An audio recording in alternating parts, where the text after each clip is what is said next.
नागलोक की नागिन को एक आदमी से प्यार हो गया, क्योंकि उसे आम आदमी ने उसकी तब मदद की थी जब नागी मुश्किल में थी। नागी अपने दोस्तों के साथ खेलती हुई बिल से बाहर निकल आई और दूर जंगल में अपने घर से भटक गई और बहुत दूर वादी में निकल आई। जब बच्चों ने शाम देखा तो उसके पीछे पड़ गए। हर बच्चे ने पत्थर उठा लिए तो उसे मारने के लिए इतने में फिरोज नामी नौजवान भाग कर आया और बच्चों को समझाने लगा कैसे बेजुबान जानवरों को नहीं मारते। हो सकता है ये जहरीला सांप ना हो और तुम लोगों की वजह से ये अपनी जान से चला जाए और तुम लोगों को अलग से गुनाह हो। बेहतर यही है कि इसको कुछ ना कहो। इतना कहकर फिरोज ने नागी को पकड़ा और उसे ले जाकर जंगल में छोड़ दिया। वहाँ नागी की सहेलियाँ पहले से ही मौजूद थी और उसको के लिए परेशान हो रही थी। जब उन्होंने नागी को किसी इंसान के हाथ में देखा तो फिर उस पर हमलावर होने लगी। नागी ने इन्हें मखसूस इशारे से मना कर दिया। फिरोज ने नागी को जंगल में ही छोड़ दिया और खुद घर की तरफ वापस लौट आया। नागी भी अपनी सहेलियों के साथ वापस अपने घर चली गई। उसे रात नागी को पूरी रात नींद न आई। वो फिरोज के बारे में ही सोचती रही, क्योंकि इसने सोच रखा था कि इंसान तो बहुत ही बुरे होते हैं। ये सांप को जहाँ भी देखते हैं कुचल कर रख देते हैं, लेकिन ये तो बिल्कुल ही अलग था। किस तरह से इसने नागी की मदद की थी। नागी ने सोच लिया कि वो किसी न किसी तरह इस नौजवान के एहसानों का बदला चुकाएगी। दूसरे ही दिन नागी ने सोचा क्यों ना इंसानी रूप में आकर आबादी की तरफ जाया जाए। किसी तरह से मौका मिल जाए कि वो अपने मौसम की मदद कर सके। ये सोचकर नागी आबादी की तरफ निकल आई। वो एक खूबसूरत लड़की के रूम में थी और बाजारों में इधर उधर घूम रही थी। अचानक उसकी नज़र फिरोज पे पड़ी कि किसी गरीब औरत की मदद कर रहा था। उसका बोझ अपने सर पे उठाया हुआ था। देखने से तो वो सब्जी फरोश लग रही थी और बहुत ही बूढ़ी थी। नागी सोच कर ही रह गए, ये कितना अच्छा नौजवान है, हमेशा दूसरों की मदद करता है। नागी को फिरोज बहुत अच्छा लगा। वो वापस अपने घर लौट आई। नागी हर दूसरे दिन आबादी में निकल आती फिरोज को बहाने बहाने से देखने। आहिस्ता आहिस्ता नागी उसकी मोहब्बत में गिरफ्तार हो गई। वो भी फिरोज के साथ मिलकर लोगों की मदद करती। उसे ये सब कुछ बहुत अच्छा लगने लगा। नागी को महसूस हो रहा था जैसे फिरोज भी इसमें दिलचस्पी लेने लगा है। नागी और फिरोज की मुलाकातें दिन ब दिन बढ़ने जा रही थी और नागरानी को उस पर शक हो रहा था कि नागी कहाँ रोज चली जाती है। उसने उसकी निगरानी में अपने 2 मुहाफिज लगा दिए जो नागी की निगरानी करने लगे। उन्होंने आकर नागरानी को हर बात से आगाह किया, जिसका नतीजा ये निकला कि नागी बाहर जाने पर पाबंदी लग गई। नागी बहुत परेशान हुई कि वह फिरोज से कैसे मिलेगी। मैं तो फिरोज के बगैर मर जाएगी। एहतजाजन नागी ने दूध पीना भी बंद कर दिया।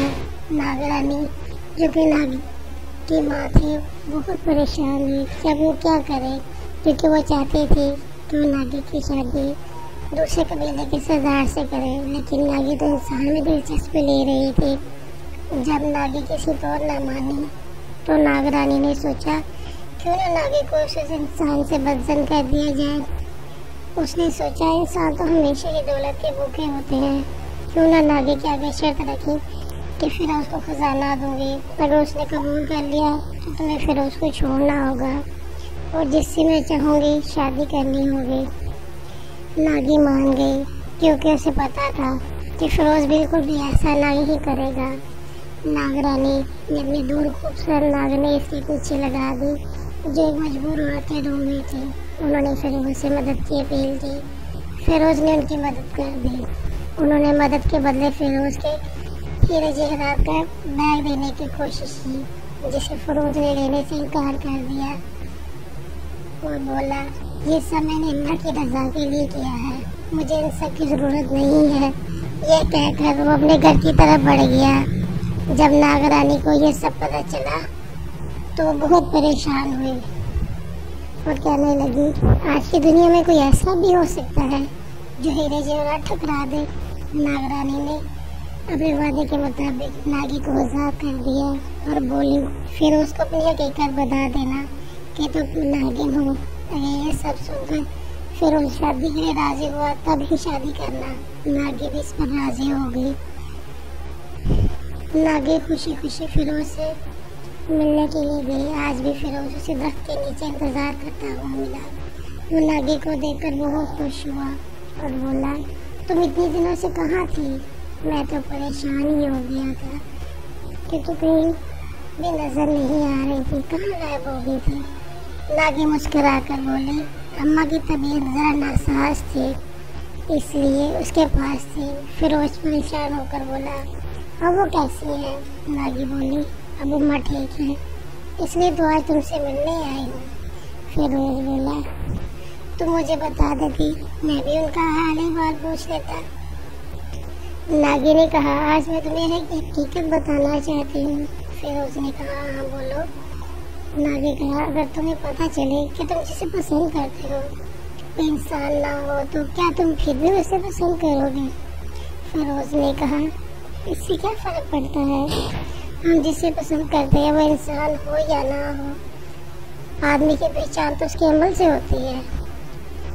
हमारे इर्द गिर्द ऐसे लोग भी हैं जो बज़ाहिर तो इंसान हैं, लेकिन अंदर से पूरे जानवर हैं, जिन्हें इंसानियत नाम की भी कोई चीज़ नहीं है। अपने हाथों और ज़ुबानों से हमेशा दूसरों को तकलीफ ही देते हैं। कम अज़ कम जानवर उनसे बेहतर होते हैं जो किसी को तकलीफ तो नहीं ना देते अपने हाथ और ज़ुबान से। नागी मुस्कुरा कर बोली, मैं इसलिए तो तुम्हें पसंद करती हूँ और आज तुम्हें एक हकीकत बताना चाहती हूँ कि मैं एक नागिन हूँ। फिरोज ने कहा, ये तो मैं पहले से ही जानता था, तुम नागिन हो। नागी हैरान होकर बोली, वो कैसे? फिरोज हंस कर बोला, तुम्हें याद होगा कई बार मेरे पूछने पर तुम मुझे अपने घर का पता ना बता रही थी, तो एक दिन मैंने सोच लिया क्यों ना तुम्हारा पीछा किया जाए, और मैं तुम्हारे पीछे चुपके से आ गया और यह देखकर हैरान रह गया कि तुम एक नागिन हो। पहले तो मैंने सोचा कि तुमने मुझे धोखा दिया है, फिर मैं यह सोच कर चुप कर गया कि अगर तुम्हें मुझसे सच्चा प्यार होगा तो तुम खुद ही मुझे बताओगे, और आज मैं मेरी मोहब्बत जीत गई। मैं भी तुम्हें दिलो जान से मोहब्बत करता हूँ और शादी करना चाहता हूँ। नागी ये सुनकर बहुत खुश हुई और दोनों ने शादी कर ली और हंसी खुशी रहने लगे।